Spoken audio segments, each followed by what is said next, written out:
Clutter isn't harmless, it's a thief.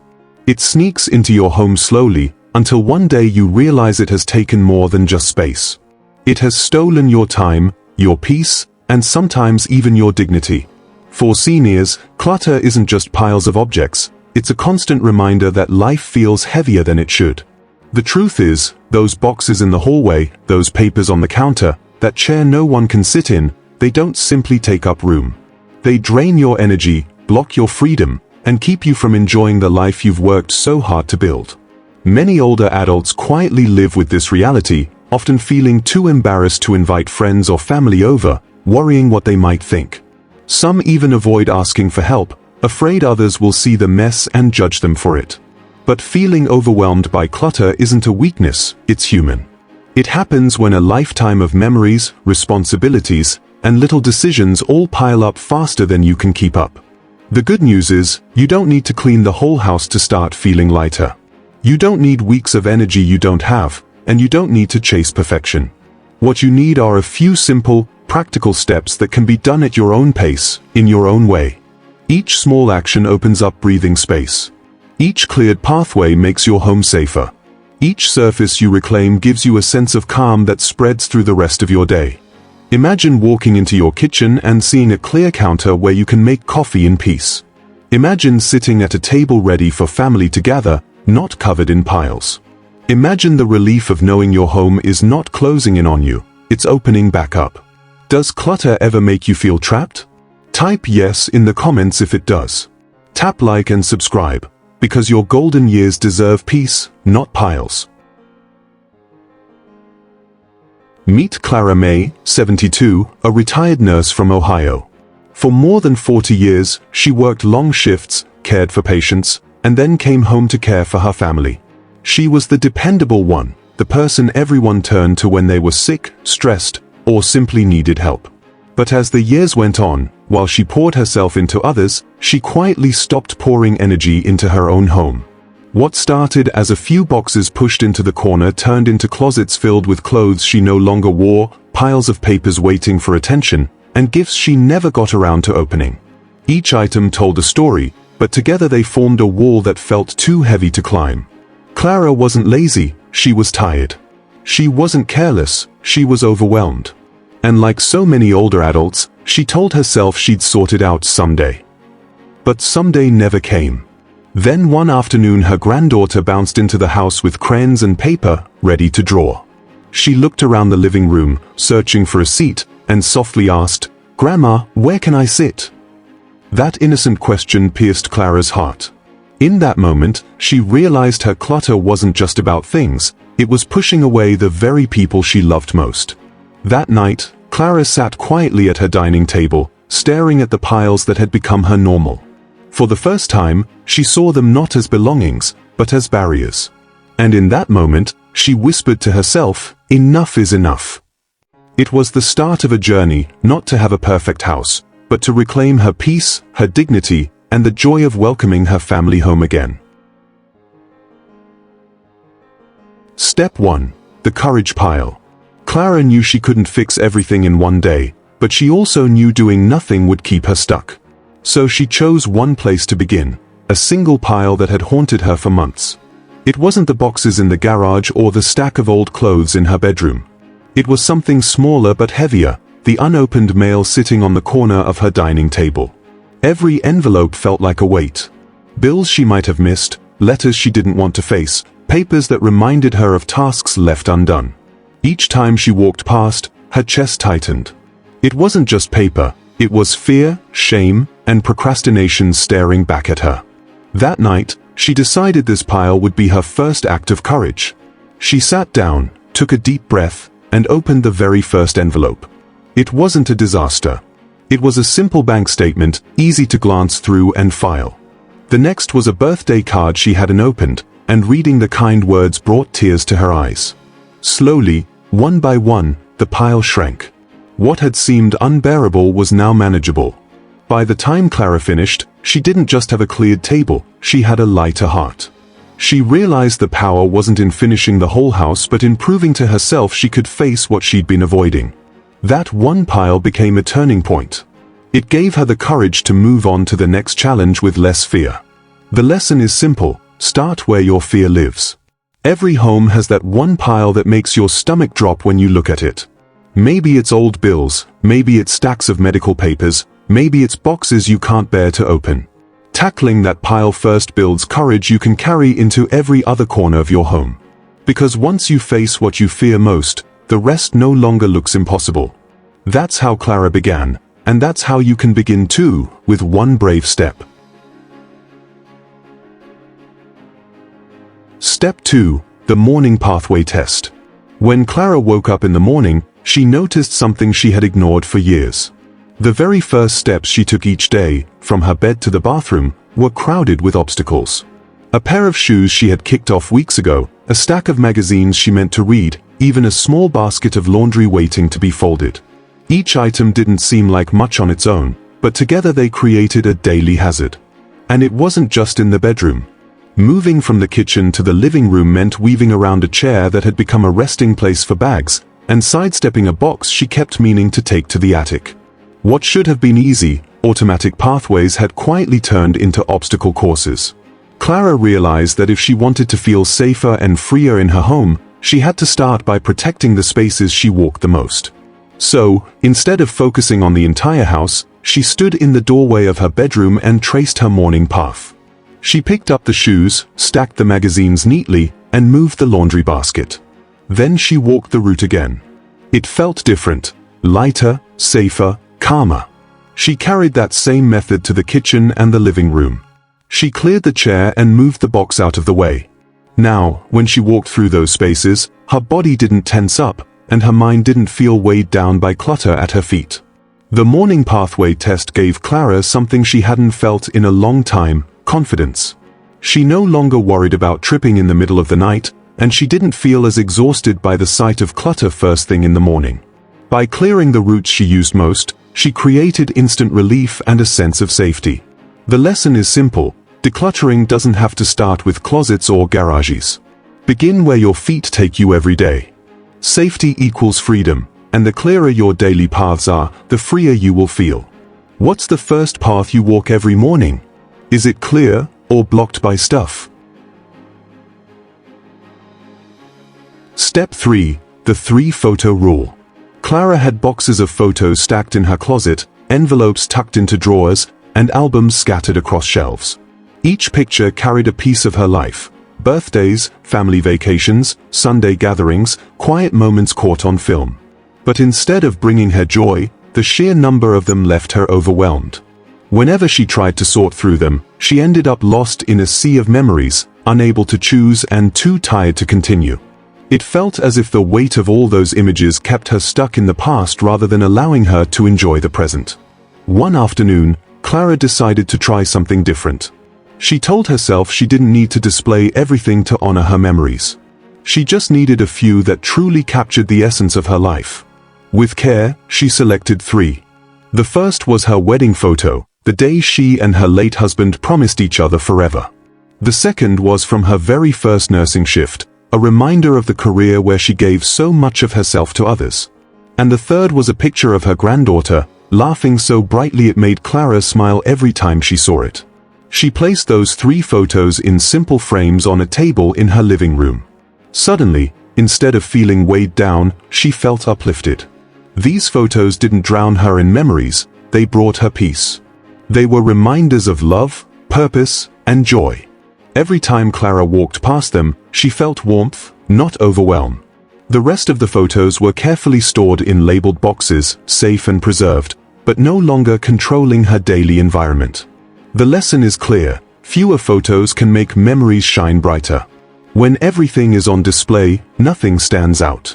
But when you choose just a few, they become powerful symbols of the life you've lived. It's not about discarding your history, it's about allowing the best parts of it to breathe. By choosing only 3, Clara gave her memories the honor they deserved and created space for her present to feel lighter. Step 4. The Empty Chair Promise. For years, Clara's dining room chairs hadn't seen a single guest.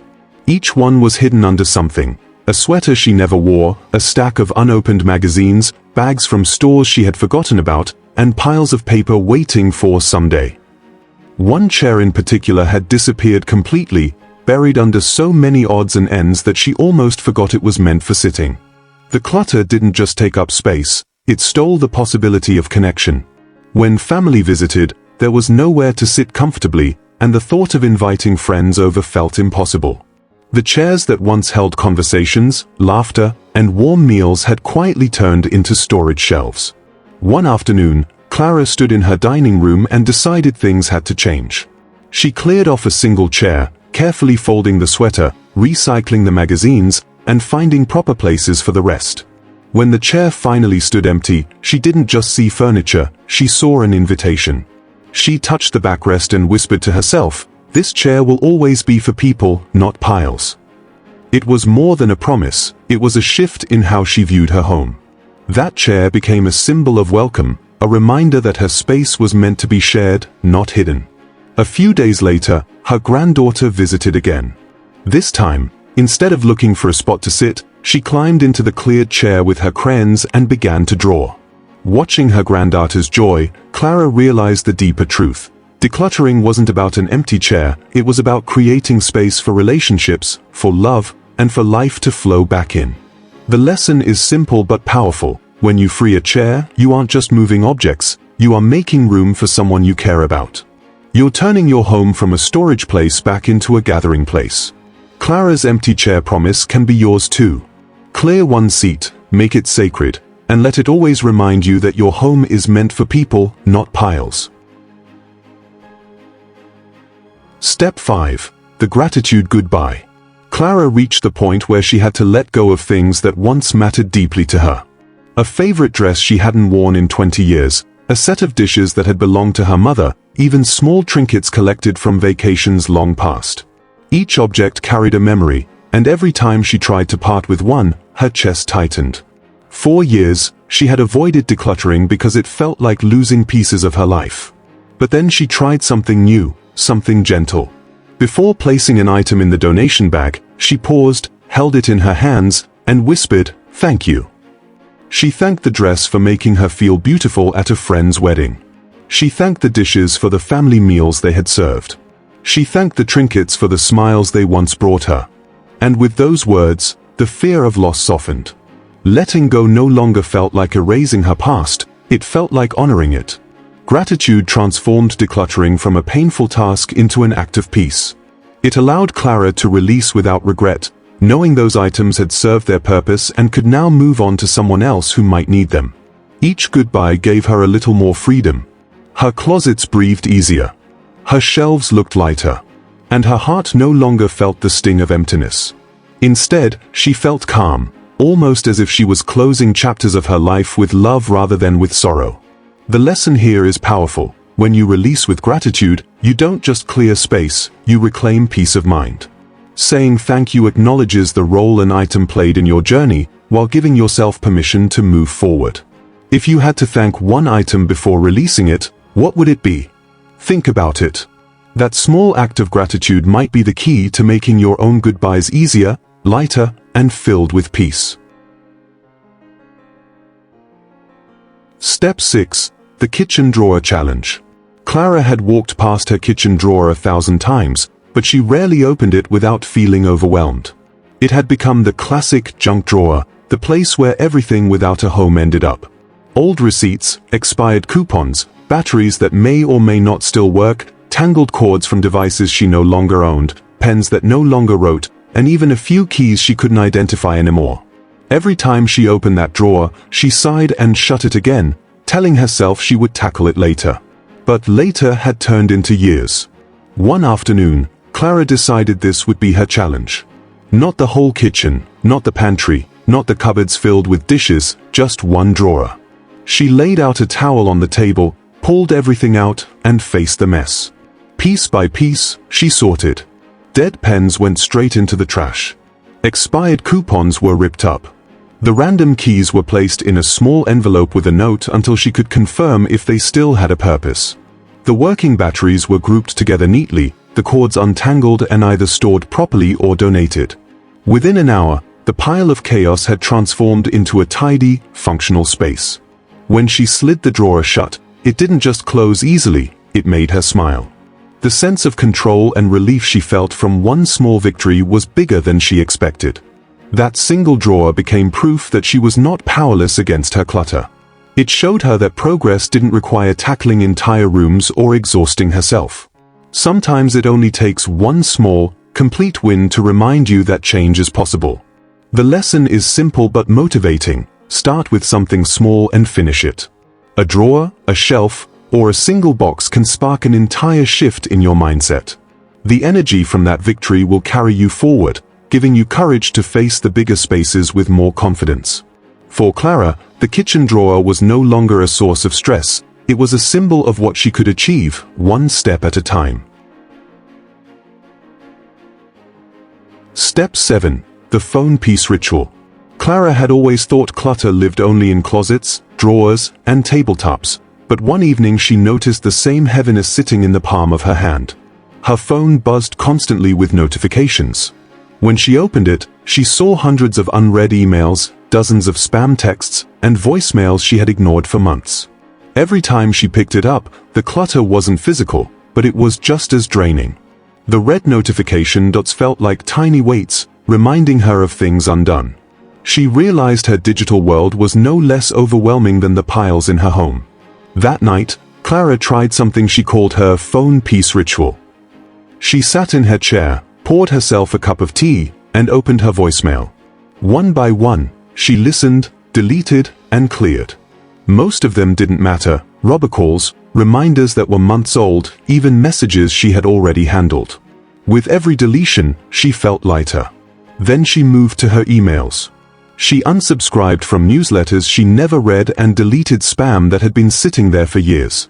Finally, she sorted through her photos, keeping the ones that brought her joy and removing the blurry duplicates and screenshots she didn't even remember taking. By the end of the evening, Clara's phone was quieter, calmer, and easier to use. She leaned back, chuckled, and said aloud, "I didn't just clear my phone, I cleared my head." The act of simplifying her screen gave her the same sense of peace as clearing her dining table or kitchen drawer. She realized that clutter doesn't only surround us physically, it also follows us in the devices we use every day. The lesson is powerful. Peace comes from decluttering both your space and your screen. A tidy phone means fewer distractions, less stress, and more room for what truly matters: calls from loved ones, photos worth cherishing, and a calmer mind. Clara's ritual reminded her that decluttering isn't about doing everything at once. It's about creating peace, one small habit at a time, even in the digital world. Step 8. The guest test. Clara realized that one of the most painful effects of clutter wasn't just the piles of stuff around her, it was the way it kept her from people. For years, she had stopped inviting friends over for coffee. She hesitated whenever her church neighbor asked to drop by. Even family visits made her uneasy, because the moment she thought about them walking through the door, her stomach tightened.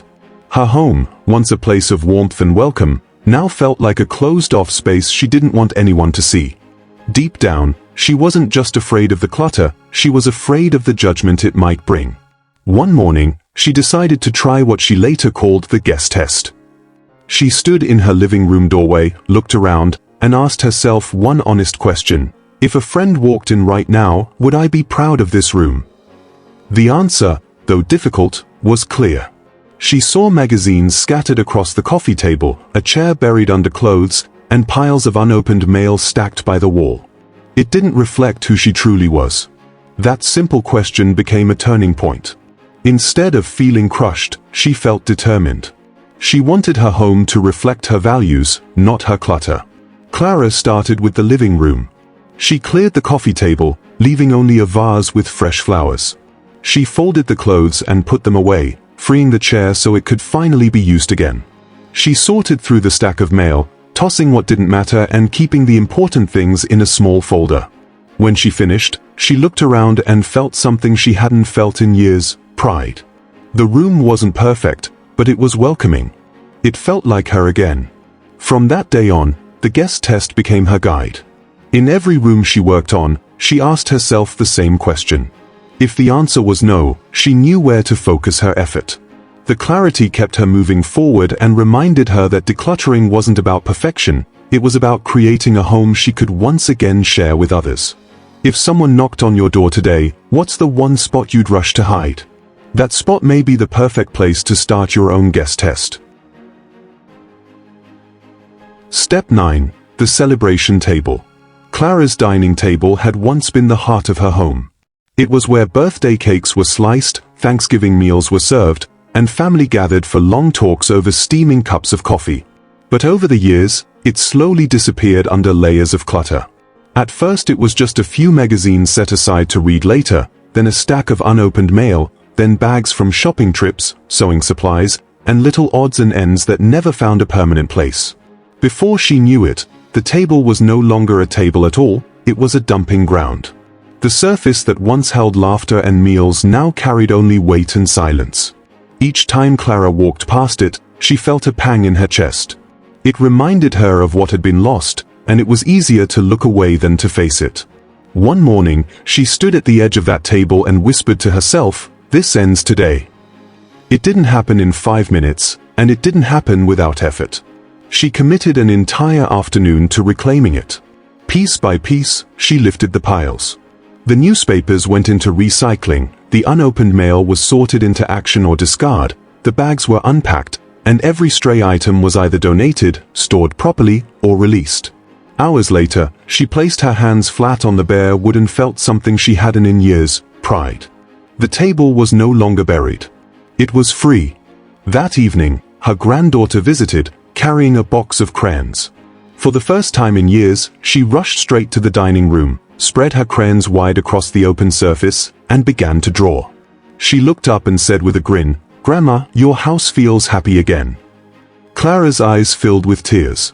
The empty space wasn't empty at all, it was alive again, filled with color, laughter, and family. The lesson is powerful: empty space is never wasted. It is a canvas waiting for life to return. By reclaiming her table, Clara didn't just clear clutter, she reopened the heart of her home and made room for joy to sit down once more. For Clara May, decluttering was never about stripping her life bare or tossing away the memories she held close. It was about reclaiming her freedom, her safety, and her dignity after years of feeling overwhelmed by piles that seemed to grow heavier each day. She began her journey with hesitation, but each step she took, whether it was facing the unopened mail, clearing her morning pathways, or reclaiming her dining table, brought her closer to a home that reflected peace instead of chaos. What she discovered is something every senior deserves to know. Decluttering is not about what you lose, it's about what you gain.